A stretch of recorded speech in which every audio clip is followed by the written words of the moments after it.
Hey there. There's a lot going on in the world right now. These are challenging times, and it can make many of us feel very unsettled. We react to others who are different from us, who don't fit our mold, as other. We treat them as separate and different. This division comes from an illusion that we are all separate, which has historically caused humanity a great deal of trouble. That's what I'm going to be talking to you about today. If you like what I have to say, I invite you to like, share, comment, and subscribe and spread the word. But don't worry, I'm not here to give a really long and drawn out spiritual or metaphysical discourse because who am I to do that? But maybe I'll just share a little bit of stuff. For those of us who have gained some insight in this chaotic world that we're living in and this thing we call life, I do feel there's a responsibility to guide others who are seeking a better path. I call these people seekers, and I'm one of them. And perhaps maybe I'm just a step or two ahead of you on this journey. I honor what you know, or what you think you know, just as I honor my own understanding of what I understand now. And this is always evolving. We are on paths of continuous growth or expansion. That's our nature as humans. And I might want to qualify that and say, well, at least some of us are on the path to growth and expansion. You are, because you're here watching this right now. And along the way, you've probably realized that when we cling tightly to what we think we know, that can actually be a big trap. That can get us into a lot of trouble. Because the truth is, you don't know what you don't know until you learn a little bit more. Sounds like a riddle, but it's not. That's just life's experience, right? So moving through life with a sense of curiosity from a place of inquiry, this is really, really helpful. Being open to learning and new things helps us to navigate turbulent times, challenging times, just a little bit easier. So let's look a little bit at science and spirituality and how there's this convergence like never before. Spiritual traditions have long taught that we are interconnected, that we are all one. And religions sadly often misinterpret these religions often misinterpret these teachings sadly and turn them into doctrines of rightness and our way is the right way. And that approach really fosters a lot of division. You only need to look around the world to see how that plays out, right? And this does create an us versus them mentality. And it serves no one in the long run. Religious institutions shape beliefs that get hardwired into our brains and our paradigms. And that makes it so difficult for us to step outside of those constructs and to look at others. And on the other hand, quantum physics teaches us that everything is energy, everything is interconnected, that particles, when entangled, can influence each other instantaneously, no matter how far apart they are. That time space continuum collapses. And this just shows us the idea of separation is ultimately an illusion. It's ultimately a construct of the mind.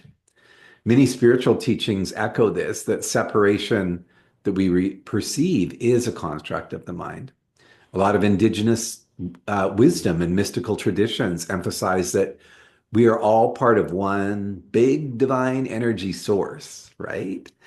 And why does this matter during challenging times? Well, it's important, right?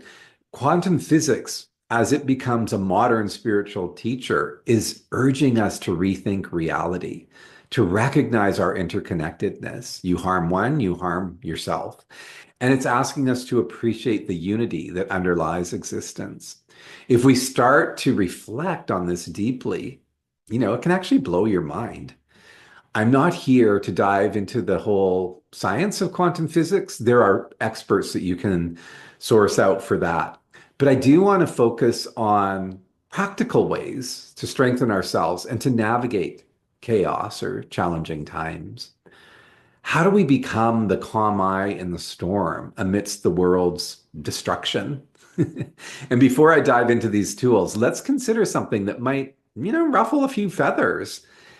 In life, there are three undeniable forces. This is irrefutable. We are born, so there's birth, we live, there's life, and we die, there's death. These shape existence and create a cycle of creation, preservation, and ultimate destruction. And we only need to turn on the news to see destruction highlighted daily. It's just a part of the cycle. But we are indoctrinated into more of that, which creates fear. Many of us are compelled to take action when faced with chaos and suffering. We just want to get in there and change things. So we engage in things like advocacy and in protests, and we really want to defend our beliefs that we're so passionate about. But in reality, the only thing that we can truly control, ready, is ourselves. It's true. Self-mastery and personal transformation, though, are much harder than any of us want to admit. It's a lot of work. So focusing on external battles is often easier than confronting our own inner turmoil. But genuine lasting change must necessarily come from within. Acting from a place of brokenness only perpetuates the problem we're trying to fix. You know, I worked for 2 decades in Canada's labor movement, and I saw how many people there, driven by good intentions, but were acting from a fractured place. And so their efforts were less effective than they potentially could have been. Now, of course, I'm not saying to abandon the causes and the things that light you up and give you some passion in life, or to stop advocating for change. But imagine how much more powerful we'd be if we approached our efforts from a deeper place of self-awareness, from deeper balance, from a profound inner strength. So when we transform ourselves first, we engage in a world from a place of clarity and compassion. Rumi, that ancient sage, said, "Yesterday I was clever, so I wanted to change the world. Today I am wise, so I'm changing myself." Such wisdom in those lines. When our actions align with the universal flow of life, they create a ripple effect or a ripple impact far greater than we can imagine. So, how do we address some of this stuff in more practical terms? Let me share with you 6 tools to persevere in challenging times. So, the first one I'm going to recommend is turning off the news. Yeah, protect your energy by turning off that constant negative inflow. And this isn't some mystical teaching. I'm just being really super practical here. I stopped watching the news 6 months ago, and I'm a bit of a political junkie, or have been. And my mental well-being has never been better. So when you turn off the news, guess what? The world keeps turning, everything keeps happening, but you have a stronger peace of mind, immensely so. So try it. See, just go on a bit of a news fast for the next 7 days and see how that serves you. Number 2 is replace news watching with growth content. So you might be bored out of your mind. Well, if I don't have that news to sit and watch, what do I do? Well, I'm not going to recommend scrolling on social media. Your time is valuable. So maybe swap sensational headlines for inspired and uplifting content. Look on YouTube for all of the transformational material like this one that you're watching. Be deliberate in what you watch. Be conscious of what you're feeding your mind, because what you feed your mind shapes your reality.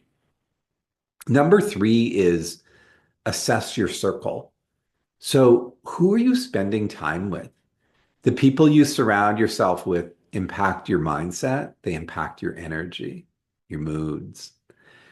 Are they lifting you up or are they dragging you down? I'm going to invite you to prioritize your well-being. And if necessary, seek out different groups, seek out new people to hang with, seek out different energy of people that uplift and inspire you. Remember, your vibe attracts your tribe. It's that law of attraction. Like we attract similar to us. So if we want to up level, we need to find those who are vibrating at a higher level. Number 4, audit your media consumption.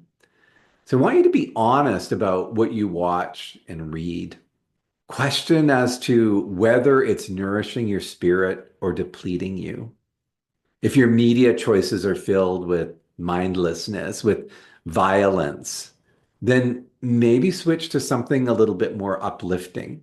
Because remember, your psyche is your sanctuary. So you want to guard it, you want to protect it, you want to nourish it and feed it well. Number five is start a gratitude practice. So gratitude really is powerful at rewiring your brain for positivity. Our brains are naturally wired to notice the negative. There's 5 times more predisposition to the negative, and that's just a protective mechanism within us, right? So gratitude takes some effort. It does take effort and discipline. I recommend journaling daily and making journaling part of that gratitude practice. So, what are you grateful for? Write it down, and why are you grateful for it? Another thing that can be really helpful with gratitude, and this is something I've only embraced recently, but it's so powerful, is when you wake up in the morning, even before opening your eyes, just take a little bit of time to say to yourself what you're grateful for. It could be retrospectively. So, what are you grateful for from yesterday? But it could also be, what am I grateful for right now and for today? What am I looking for today that I'm grateful for? It can even be future pacing, that person you want to become in the future. Feel yourself in that new role and be grateful for that. This starts to create new neural pathways that bring more joy and appreciation into our lives. And number six is adjusting your attitude. Life's challenges teach us lessons. When you're frustrated, I want you to pause and ask yourself, what can I learn from this? What can I learn from this? So rather than going into the reactive emotional response that you might normally do, pause. I'm annoyed, I'm frustrated. It could be a colleague at work, it could be a family issue. It could be in the traffic jam, going somewhere. What can I learn from this? And begin to see obstacles as growth opportunities. How can I grow from these challenges? And remember this beautiful phrase, this too shall pass. This too shall pass. Because everything's constantly changing, right? It always does. So this idea of momentum and moving forward, move forward with more resilience. Know that this will pass. Notice that you're not losing in any way, shape, or form. You're learning. Our lives are rich and complicated. And despite the rise of social media, we are often more disconnected than connected. Perhaps social media is one of the biggest oxymorons of our time because in the social aspect, we're actually disconnecting in many ways from each other. So persevering during tough times must necessarily start from in, at least from my perspective. Most of us are disconnected from our true needs, and we're chasing our wants by way of algorithms. We're being fed what we're supposed to be looking for. And breaking free from that requires creating a sanctuary within and doing that necessary inner work, getting to know yourself better, getting more clear about who you really are. Who am I? So you can't control everything that troubles you. You can't stop all of the devastation that's happening out there. But by radiating in wholeness, you can profoundly influence the world. So I encourage you to start there, to start with you. Continue to do that other stuff, but do some reflection. How is it really serving you? What difference are you really making? How is it impacting you on all levels? Here's a quote to kind of wrap this up from Carl Jung. Who looks outside dreams. Who looks inside awakes. I leave you with that. If you've enjoyed my share here, again, I invite you to like, to comment, to subscribe, and to share. All right, I'll talk to you next time.